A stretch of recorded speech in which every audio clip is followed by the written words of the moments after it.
ce soit une blessure ou une maladie, la douleur est un symptôme très commun qui peut devenir handicapant à un certain niveau. Malheureusement, pour avoir un soulagement instantané, une grande partie de la population devient dépendante des analgésiques chimiques à force d'en prendre fréquemment, masquant souvent le problème plutôt que de trouver la solution. Heureusement, pour les personnes qui souhaitent soulager leur douleur, la nature leur offre une alternative efficace, sans effet secondaire, et sans dépendance. La laitue sauvage, un puissant analgésique naturel. Image, Advertise Engine Red Invented by TEADS. Advertise Engine Red Invented by TEADS. La laitue sauvage comme alternative saine. Lactuca virosa est le terme scientifique pour cette plante communément appelée laitue sauvage, ou laitue vireuse.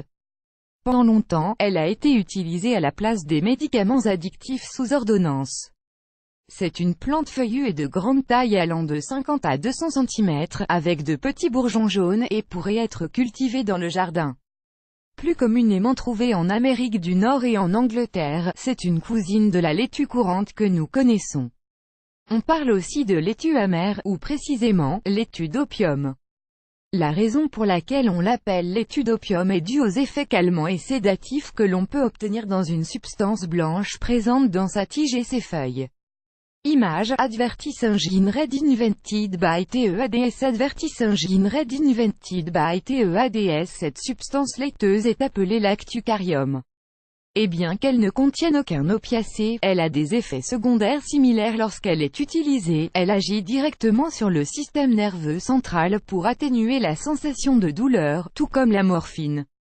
Une étude publiée dans le Journal of Ethnopharmacology en 2006 a révélé que la lactucine et le lactucérol, substances chimiques naturellement présentes dans la laitue sauvage, réduisaient la douleur et favorisaient la sédation lorsqu'elle était administrée à des souris.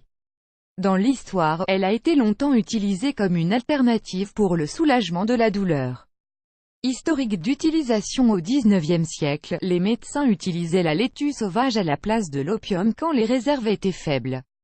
Elle a également été utilisée pendant la guerre civile américaine lorsque le laudanum, une préparation d'opium liquide, n'était pas disponible pour soulager la douleur des blessés.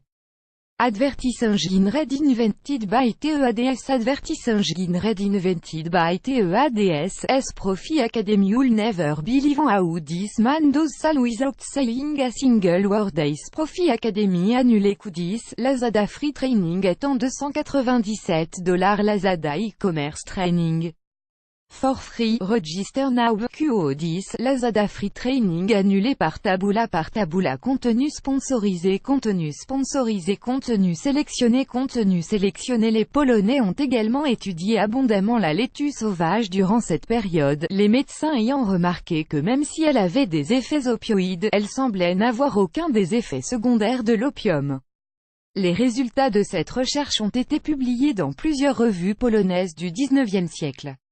L'action de la substance était plus faible que celle de l'opium, mais exempte des effets secondaires, et la pratique médicale a montré que dans certains cas, le lactucarium produisait de meilleurs effets curatifs que l'opium. La laitue sauvage était préparée d'habitude de deux manières différentes.